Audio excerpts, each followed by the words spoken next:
السلام علیکم، welcome to my Urdu voice channel. تمام ویڈیو اپڈیٹس کے لیے اردو وائس چینل کو سبسکرائب کر کے بیل نوٹیفیکیشن کو آن کر دیں۔ آج کی اس ویڈیو میں ہم پڑھیں گے حمزات کی واپسی۔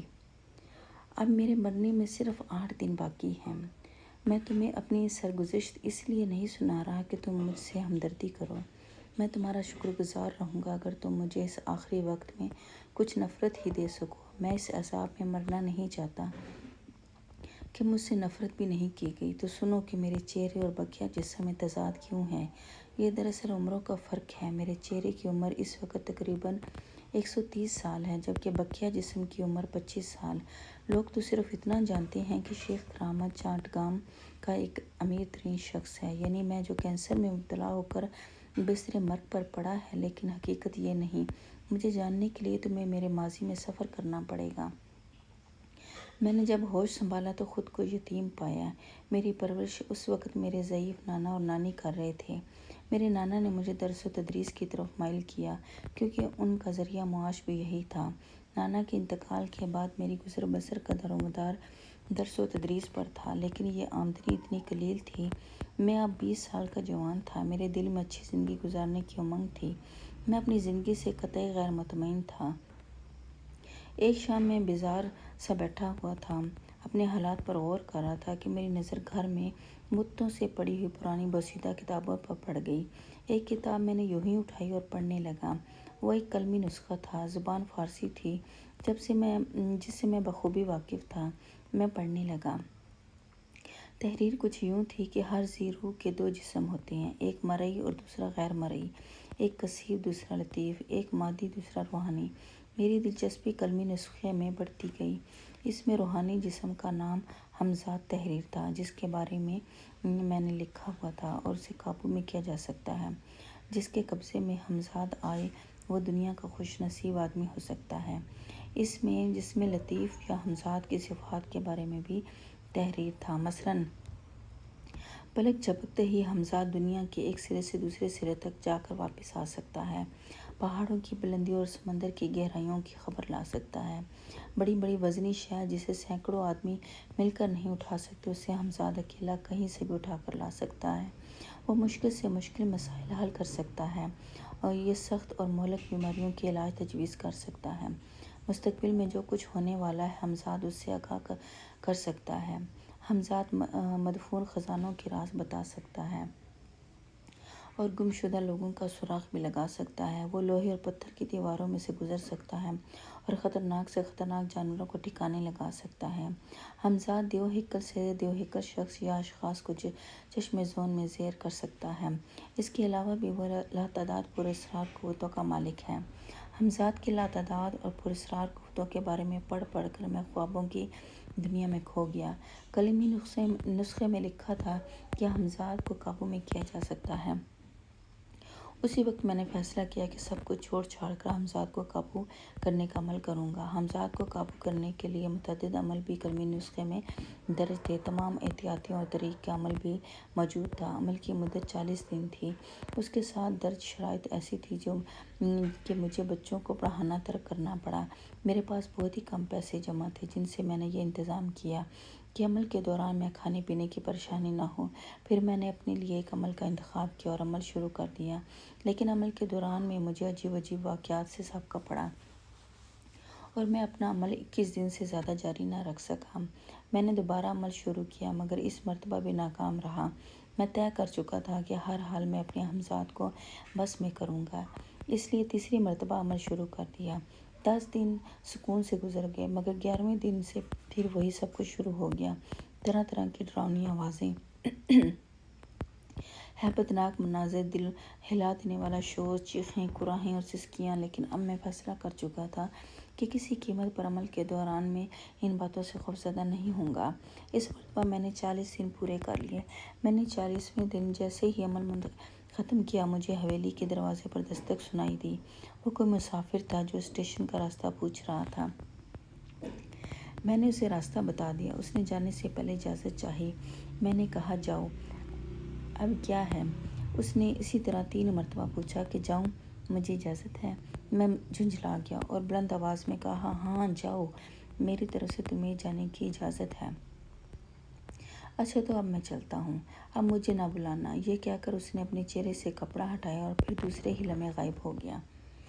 وہ ہو بہو میرا ہم شکل تھا، میرا ہمزاد۔ تو وہ اس بار بھی چلا گیا، میری اجازت سے چلا گیا۔ میں بہت ملول ہوا، چیخا چلایا مگر بے سود، دور دور تک اس کا نام و نشان نہ تھا۔ وہ مجھے آخری فریب دینے میں بھی کامیاب رہا تھا۔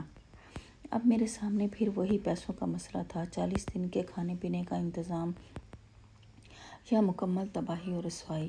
میں جس حویلی میں رہتا تھا وہ بہت وسیع و عریض تھی۔ پرانے وقتوں کی اس حویلی کا آدھا حصہ زمانہ اور وقت کی دستور سے اب تک محفوظ تھا، آدھے حصے میں میرا قیام تھا اور آدھا حصہ شکستہ حالت میں بالکل ملبے کی صورت میں پڑا تھا۔ میرے ذہن میں ترکیب آ گئی۔ میں نے ایک ٹھیکیدار سے بات کر کے سارے ملبے کا سودا بہت سستے داموں کر ڈالا۔ اب میرے پاس پیسے آ گئے تھے۔ میں نے سب سے پہلے اپنے کھانے پینے کا انتظام کیا اور اسی رات سے عمل بھی شروع کر دیا۔ میں اس عمل کے دوران میں پوری طرح چوکنا تھا۔ بالآخر میں نے عمل کی مدت پوری کر لی۔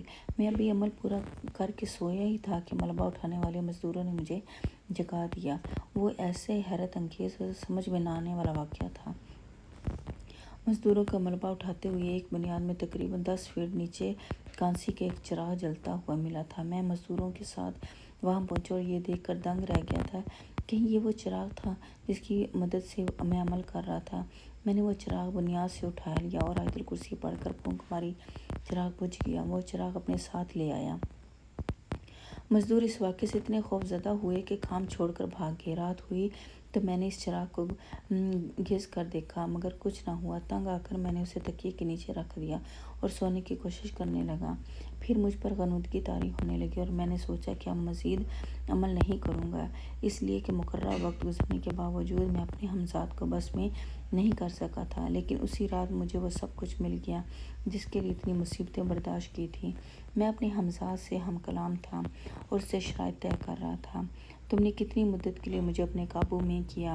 میرے ہمزاد نے سوال کیا۔ میں نے خوب سوچ سمجھ کر جواب دیا، 100 سال کے لیے۔ اس نے مجھے بتایا کہ وہ ایک روح ہے، اس لیے اگر ناپاکی کی حالت میں اسے طلب کیا گیا تو نہیں آ سکوں گا، کیونکہ روح پاک ہوتی ہے۔ جب بھی اسے بلایا جائے ہمیشہ پاک ہونا ضروری ہے۔ پھر اس نے میری اور میں نے اس کی شرائط مان لی۔ اس رات کے بعد میری زندگی بدل گئی۔ میں یکسر بدل گیا۔ روپے پیسے کی میرے پاس کمی نہ رہی۔ میں نے چند ہی دنوں میں کھنڈر جیسی حویلی کی جگہ محل تعمیر کروا لیا۔ میرے تعلقات بھی اب کافی وسیع ہو گئے تھے۔ میرا شمار شہر کے معززین میں ہونے لگا۔ لوگ اس بات سے بھی آگاہ ہو گئے کہ میرے پاس کچھ نادیدہ اور پراسرار قوتیں ہیں۔ وہ میرے معتقد ہوتے گئے۔ میں نے اب تک ایک فٹن بھی خرید لی تھی۔ ایک شام میں اپنی فٹن میں سیر کر کے واپس آ رہا تھا کہ گھر کے دریچے پر میری نظر پڑی۔ وہ لڑکی اتنی حسین تھی کہ اسے ایک نظر دیکھ کر اس پر جان دل قربان کیے جا سکتے تھے۔ میں اسے دیکھ کر بے تاب ہو گیا۔ اپنی محل نما حویلی میں پہنچ کر میں رات گئے تک اسی کے تصور میں کھویا رہا۔ ہمزاد سے میری یہ حالت نہ دیکھی گئی۔ اس نے کہا کہ اے شیخ، اگر آپ چاہیں تو میں آپ کے لیے اسی وقت اس لڑکی کو لا سکتا ہوں۔ اندھا کیا چاہے 2 آنکھیں۔ میں راضی ہو گیا۔ ہمزاد نے مجھے مشورہ دیا کہ میں اس لڑکی پر اپنی اصلیت ظاہر نہ کروں۔ اس کا نام رضیہ تھا۔ ہمزاد سوتے ہوئے اٹھا لایا۔ میں نے اس پر خود کو کسی اور دنیا کا فرد ظاہر کیا۔ وہ کچھ یقین اور بے یقینی کی کیفیت میں میری آرزوؤں کی تکمیل بن گئی۔ صبح دم میں نے غسل کر کے ہمزاد کو طلب کیا اور رضیہ کو اس کے گھر بھیج دیا، اس وعدے پر کہ آئندہ رات اسے پھر بلا لوں گا۔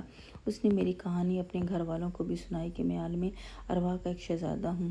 اس کہانی پر کسی نے یقین نہیں کیا مگر دوسری رات وہ پھر میری حویلی میں تھی۔ یہ سلسلہ چلتا رہا یہاں تک کہ ایک روز مجھے معلوم ہوا کہ رضیہ ماں بننے والی ہے۔